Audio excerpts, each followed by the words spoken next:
Alright guys, last problem. And this one is one of those notorious problems we've talked about where your job is to work in all variables and not insert any numbers. And so it has its own challenges associated with it, but this problem also reviews a little bit of two-dimensional motion. So it does a nice job of hitting both those key ideas. So think about that for yourself. Like, you might feel like you really understand two-dimensional motion, but struggle still with the variable problems, and that's okay. We just have to learn to attack those different skill sets. So, walk you through this problem and see if that helps as you look at your own work.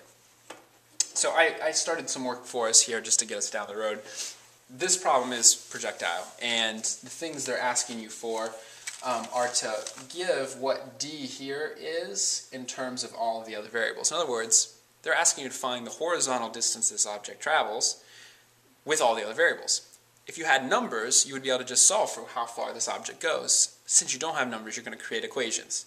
That way, if given numbers, you could plug those into the equation and solve. So, since that's the case, this is two-dimensional motion. I started with my T-chart because that helps me keep things organized. I'm going to go ahead and plug in some of the pieces that are given to us here and see if that gets us down the road closer to where we want to be. So, starting off, this object's getting launched to the left here, and x naught we can call 0 meters because that is the starting point in the horizontal direction. Remember, x is position. X by itself refers to the final position in the horizontal direction. We're calling that in this picture d. That's how far the block traveled this way. So I'm going to write d as that variable. We are actually given v naught as the initial speed in the x direction, and if you look at the problem, it says that you're allowed to keep v naught in your answer, so we can put that into our chart and use it. One of the things we know that's special in the x direction in projectile problems is that there's no acceleration, so it's a constant velocity particle. If that's the case, acceleration is 0, which means that we can say that the speed beginning and end should be the same. Go over to the right-hand side here. At y, we can do some similar things. Y naught, or the initial height, is given as capital H, while the ground we, of course, can call 0. The initial speed in the y direction, and this is the sort of crux of these kinds of problems, you have to recognize for horizontal motion, all the motion is in this direction. None of it is up or down yet, and so this will be 0 meters per second. And then, finally, v naught, or vy, we would have to solve for. We'd have to figure that out. I'm going to skip it for the moment, and y we can refer to as g, but negative. Remember, the g is the thing that stands for 10. The negative refers to the direction in this case. And we know that if we look at the problem, we're allowed to have g in our solution. So, the question I ask myself here is, if I want to get an equation for d, well, that's working on the x side. If we're working on the x side, we're in a constant velocity particle scenario. If that's the case, we have only one equation we're allowed to use, and I'm going to go ahead and write it. That equation is x equals x naught plus v naught t. And if that's the equation I can use, I can plug in variables here and see what we come up with. So x is d. This is good because we want an equation for d, so this will work out nicely. X naught is 0, so I'm not going to plug that in. V naught, x is v naught times t. So this is great. We have an equation for d. The only problem here is we have a variable we're not allowed to have. That's the variable t. So we've got to figure out an equation for t that we could substitute in hopes of getting rid of t. Since I've exhausted my options on the x side, we only had one equation to work with, let's go to the y side and see what we can do. I know in the y side we have acceleration, which means a different set of equations to use with the uniform acceleration particle model. That would be the long equation, y equals y naught plus v naught y, v naught t plus 1/2 a t squared. And let's go ahead and plug in what we know.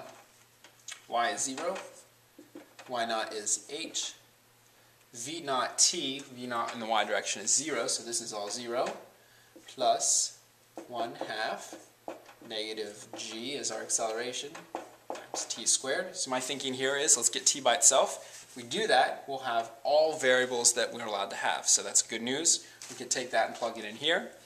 So I'm going to subtract the h to the other side and get negative h equals 1/2 negative g t squared. Got a negative on both sides, which means I can multiply it through by -1 and get rid of it. And then solve this for t. So let's go ahead and multiply by 2. divide by g, we're left with t squared. So t must equal the square root of 2h over g. If that was too quick for you, please feel free to go back and watch it. But you'll find that math is accurate, and then we're going to plug that t in right here and watch what happens. We get d equals v naught times the square root of 2h over g. That's our correct equation for d in this instance, and that means that we have solved for an equation that has all of the variables that we were supposed to have in it. So if we had the height, if we had g, if we had v naught, we would actually be able to figure out what d is in this case.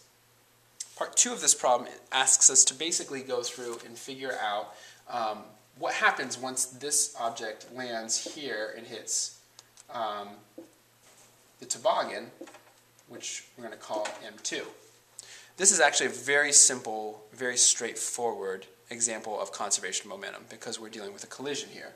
And so in order to do that, what we'll do here is move this, finish up here on the board. So I'm going to look at P initial and P final, set them equal to each other because conservation of momentum. Actually, I should be more accurate, it's the sum of each of those because we're taking the totals. At the beginning, before the collision of the two objects, the only object that's moving and has momentum is the object that's coming off of the cliff. So that object is going to have momentum m1 times speed v naught, since that was its speed in the x direction. We're only going to consider motion in the x direction at this point because that's the way in which the toboggan will run. We'll speak more about this in the coming days as we work on some more momentum problems. If we look in the second part, both the objects now are moving, but they're stuck together. So that means they have the same speed. So we're going to say m1 v final plus m2 v final.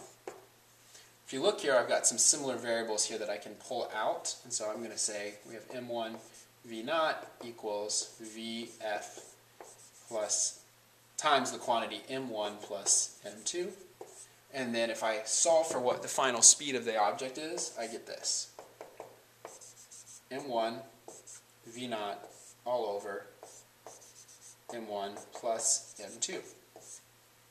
And so this here is our speed equation for the final speed after the two objects collide. If you look at this, there's some things that actually make a lot of sense.